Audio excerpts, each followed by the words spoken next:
Então vamos lá falar um pouco sobre o itinerário características adquiridas ou hereditárias. Então ele está presente aqui em Corpo, Saúde e Linguagens, da UC2.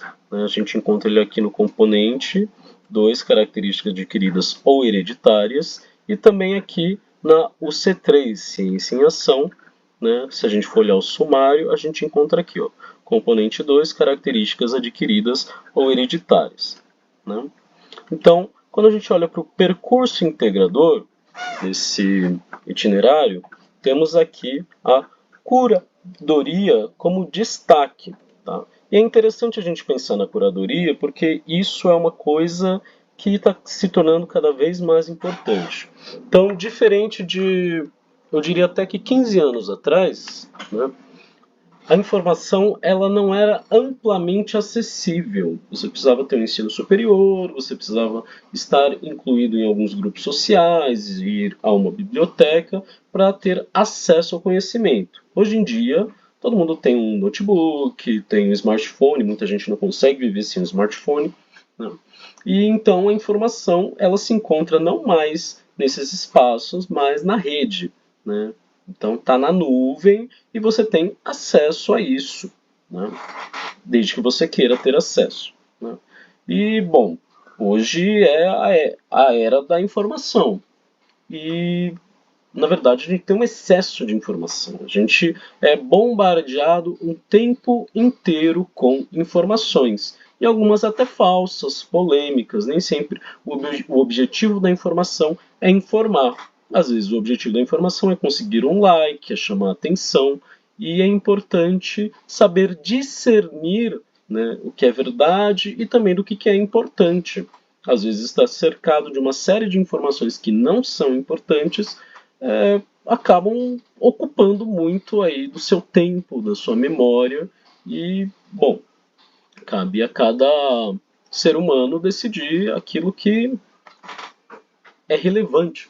Né? Então, vamos trabalhar aí essa questão da curadoria. Né? E que vai conversar um pouco também com a questão das fake news. Né? Então, informações falsas que foram divulgadas ou tendenciosas a determinadas coisas, né? Contadas pela metade. Né? E também pode esbarrar aí nas pseudociências. Né?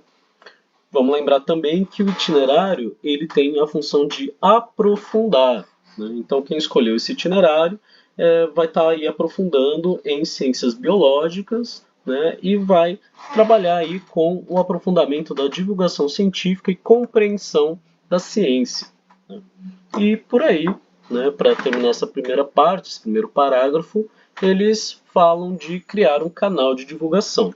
E vamos lembrar que canal de divulgação não é só virtual, não é só olhar aí para a rede, né, para as redes sociais, para a nuvem. Um canal de divulgação também é você fazer um trabalho que seja para a sociedade, um trabalho que seja para a comunidade. É também pegar uma cartolina e fazer uma divulgação nos corredores, né? Criar algum espaço para isso. Né? Então, divulgar não é só virtual. Eu sei que a gente tende a pensar dessa forma. Né? E se a gente for olhar aqui, no parágrafo seguinte, ele vai falar de cada um dos componentes e a gente vai focar aqui em características adquiridas ou hereditárias e que vai focar em letramento científico e pensamento crítico e também vai falar aí dos dilemas da relação ciência, sociedade e tecnologia, que é um grupo, né, é um eixo bem complexo. Né? Ciência, sociedade, tecnologia e meio ambiente são quatro coisas que são muito íntimas e cada um interfere no outro. Né? Eventualmente a gente vai passar por essas relações. Né? Como a sociedade influencia a ciência, como a ciência influencia a sociedade, como a tecnologia influencia a sociedade. Né? Se a gente for pensar, o aparecimento do smartphone e, consequentemente, todos os aplicativos mudou muito como a sociedade age hoje. Né? A gente está num período muito acelerado, por exemplo. Tudo está na ponta do dedo, todo mundo é rapidamente acessível, então né, a gente tem que pensar um pouco como essas coisas se relacionam, né, interferem nas nossas vidas. Né? E aí, ao C2, ela vai fazer uma representação gráfica bem bonitinha, né? Então tem aqui, ele vai mostrando, né, ideias, planos, ações, produto, divulgação, né, mostra o aluno mexendo, pesquisando. Então a proposta do itinerário é ser algo mais mão na massa, é ser algo em que o aluno ele se sinta protagonista, que ele age. É um desafio, né? É um desafio fazer uma atividade, porque exige muito planejamento, se gasta muitas horas para uma atividade que às vezes vai durar uma hora, né? E também é uma dificuldade, às vezes, fazer o aluno se envolver, né? Que ele se interesse por aquele conteúdo, apesar de que ele tivesse escolhido esse itinerário. E aí, quando a gente olha aqui para o C3, né, o quadro integrador é esse aqui, que é muito parecido também com o da. Cadê? O da UC2 aqui, né? Então, o quadro integrador entre os componentes, né? Esse componente, características adquiridas ou hereditárias, não vai mudar. Se a gente olhar aqui, ó, analisam doenças genéticas. Então, o que vai mudar é a relação entre eles, tá? Tudo bem? Então, é dividido em 5 atividades, mais ou menos vai durar aí, são 40 aulas, são mais ou menos, 8 aulas para cada uma dessas atividades, né? E aí na atividade 1 a gente tem como foco analisar doenças genéticas raras sob o aspecto biológico e social, reconhecer a importância de pesquisas e políticas públicas para contribuir com a qualidade de vida, né? Vai falar aqui de casamentos consanguíneos na atividade 2. Na 3, analisar fontes, volta lá na curadoria, né? Questionar a clareza, confiabilidade de dados com foco na genética e obesidade, né? E também explorar textos de divulgação científica, pode ser jornal, pode ser vídeos, né? Tem uma série de canais que podem ser utilizados para falar sobre determinado assunto, né? A divulgação científica está em alta por canais independentes, né? Atividade 4, realizar estudos de caso envolvendo aconselhamento genético e se posicionar. E vamos lembrar que se posicionar está aqui em atividade 4, está chegando no finalzinho do itinerário, né? Ou seja, é esperado que o aluno ele já tenha uma compreensão maior sobre essa temática e, a partir dos conhecimentos prévios, ele consiga se posicionar de forma melhor, né? E em relação à atividade 5, produzir um canal de divulgação científica, que a gente mencionou lá, é uma das propostas. Tudo bem? Então, eu tinha separado aqui o percurso integrador também para comparar, e o primeiro parágrafo é muito parecido, mas se a gente olhar o segundo parágrafo, né, a gente tem aí coisas muito parecidas com um pouco mais de intenção, né? E aí ele vai voltar aqui de novo na curadoria e relembrar do canal de divulgação. Tudo bem? E vamos lá então analisar as características, né, desse componente 2. Tá? Então a proposta é essa, são 20 semanas de aula, são em torno aí de 40 aulas, então já que são 2 aulas por semana, 20 semanas são 40, totalizando 30 horas. Né? O professor responsável tem que ser o de biologia, porque vai focar aí na genética, e tem muitas coisas muito complexas, né? E vamos olhar aí nas informações gerais do intuito desse itinerário. Então é letramento científico, pensamento crítico, né? Analisar questões éticas. E por que a ética tem que ser trabalhada?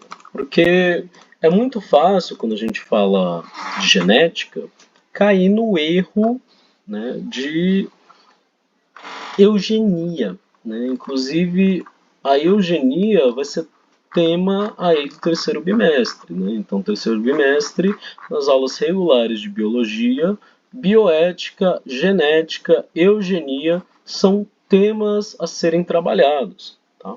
Então, uma outra coisa é que não é necessário trabalhar Mendel, né? Trabalhar essa parte de genética, de herança genética, dentro do aprofundamento, né? Porque ele também já vai estar sendo trabalhado, né, nas aulas normais de biologia, né? Tudo bem? Então, beleza. Conhecimento de genética e beleza. E características adquiridas ou hereditárias em relação à qualidade de vida, tá? Então, a gente tem que lembrar que quando a gente pelo menos fala de características hereditárias, né, algumas podem interferir na qualidade de vida das pessoas, né? A gente pode pensar na polidactilia, por exemplo. A polidactilia é quando a pessoa tem um dedo a mais, pode ser na mão, pode ser no pé, e geralmente isso resulta em um incômodo para aquela pessoa. Muitas pessoas acabam tirando, né, esse dedo extra, e muitas vezes tiram por causa de pressões sociais, né?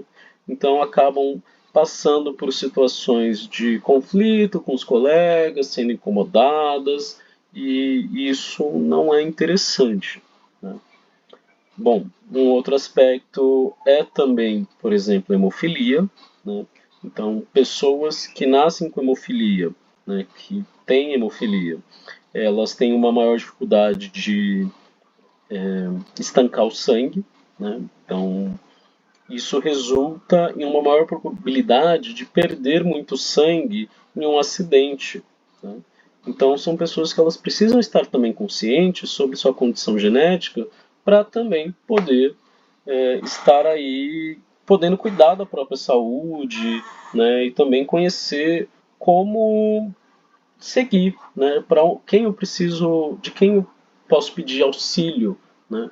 Se a gente for pensar também nas adquiridas, existe a diabetes tipo 2. Né? A diabetes tipo 2 é uma resistência à insulina que faz manifestar diabetes, né? E aí, nesse caso, são pessoas que vão ter que mudar seus hábitos de vida, vão ter que colocar insulina no corpo, né, vão ter aplicação. Então, uma mudança de rotina que afeta essas pessoas. E a gente pode pensar aí, por ser uma característica adquirida, de que forma a pessoa pode cuidar, né, da própria saúde para evitar chegar nesse ponto, né? Então, são várias coisas que podem ser trabalhadas. É um tema bem amplo, na verdade, né? O segundo parágrafo vai falar sobre cidadania, sobre aprendizagem significativa, e aprendizagem significativa é interessante, né? Porque não é incomum que o aluno pergunte: por que eu tenho que estudar? Onde eu vou usar isso na minha vida? Né? E o aluno ele busca um significado, né? A parte da aprendizagem ocorre quando aquilo tem um significado, né? Então, se é algo mais prático, tentar conversar com a realidade daquele aluno. Às vezes você tem um aluno ou que ele tem hemofilia ou alguma condição genética, talvez ele acabe se envolvendo mais com aquele assunto para tentar se entender, né? A gente tem que lembrar que parte da ciência é a compreensão do mundo. Ciência deriva de conhecimento, né? E é um conhecimento sobre o mundo. Todo mundo, para desenvolver o pensamento científico, você tem que ser curioso, você tem que querer entender o mundo, né? E, bom, o conteúdo, ele não é o objetivo também só da aprendizagem. O conteúdo, ele é o objeto da aprendizagem. Então, você está ensinando, né, características genéticas, mas junto disso, você está ensinando a pessoa a fazer curadoria, você está ensinando ela a investigar, a ser crítica. Então, existe uma série de outras competências e habilidades que estão sendo desenvolvidas com aquele conteúdo, né? E é importante isso também estar claro para o aluno, né? Que não é o conteúdo em si que é importante, mas as competências também que ele está desenvolvendo, né?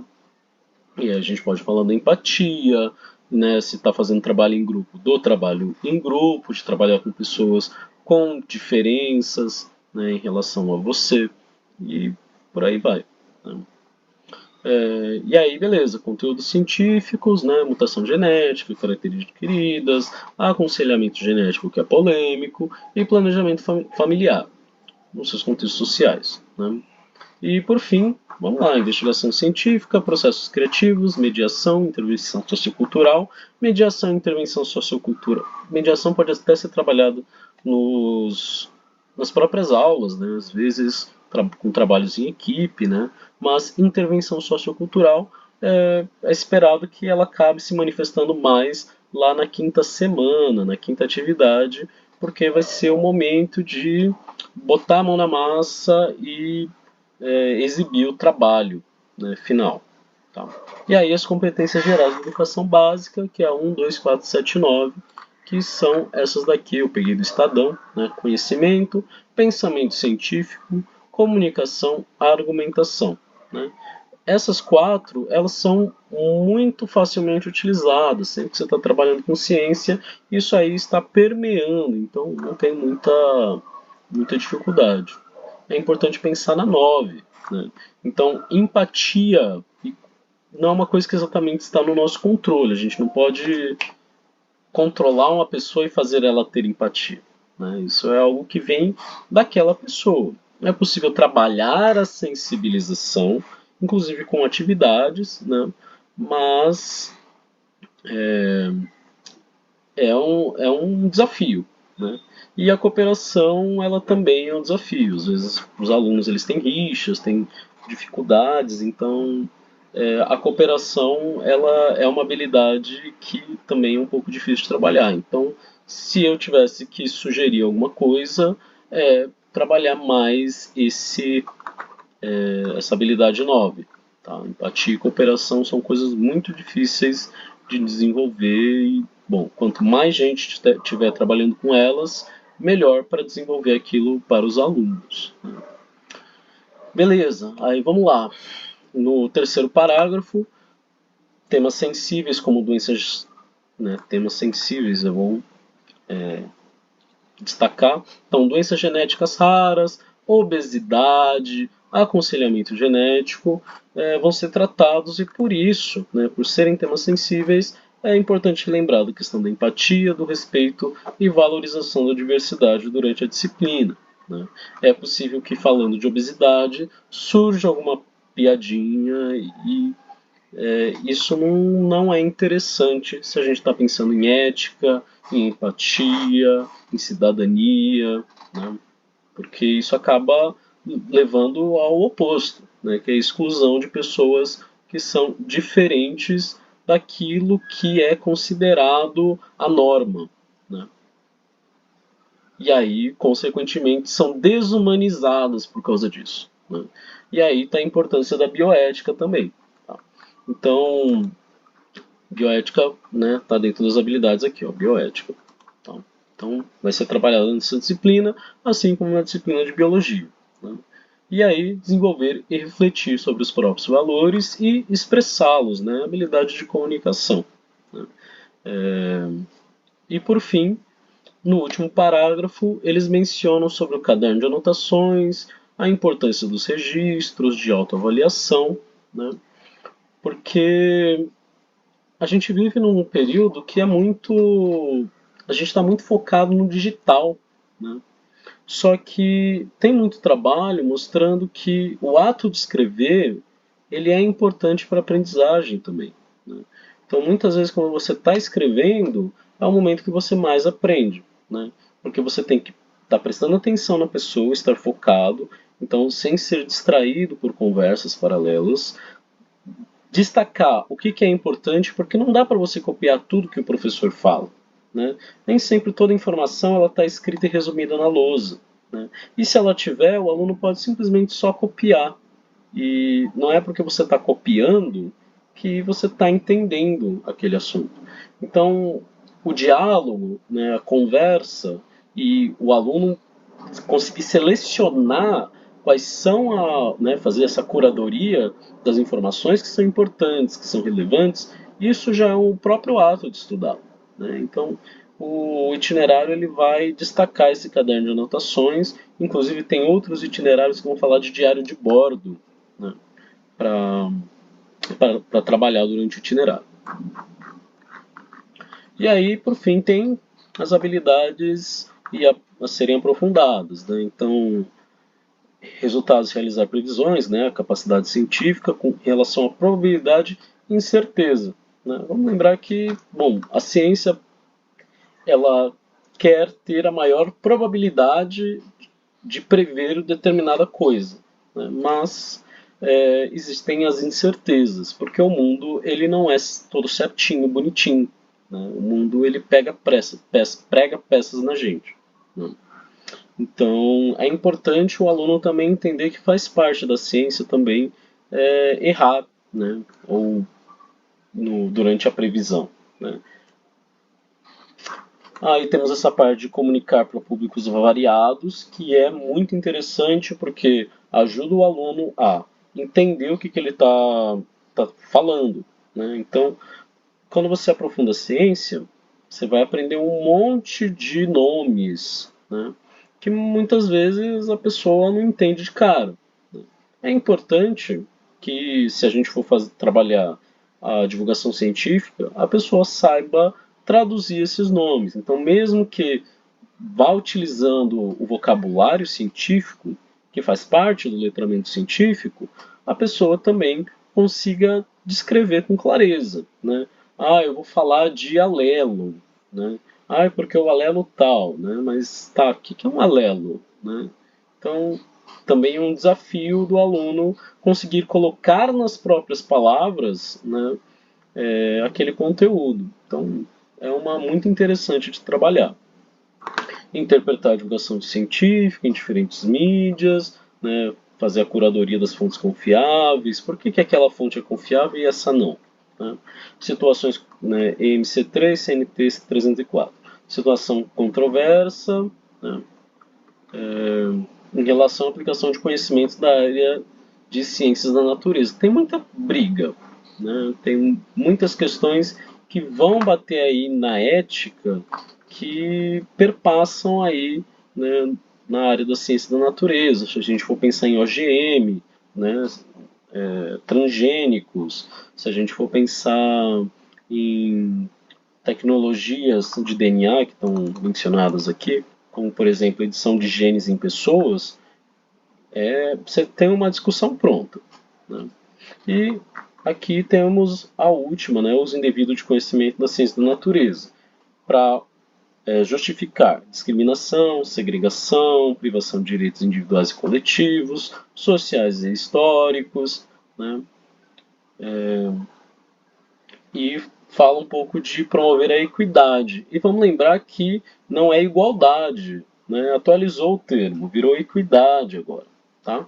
E respeito à diversidade. Então, quando a gente pensa, né, geralmente as ciências da natureza é dentro da genética que as pessoas vão utilizar dos conhecimentos para fazer discriminação, né? Para segregar, para atacar outros grupos. Então, vai se utilizar os cromossomos, vai se utilizar o conhecimento de forma estratégica, né, para que aquele grupo se beneficie, né?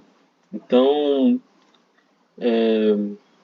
vai dizer, ó, tal característica é melhor, né, em seres humanos.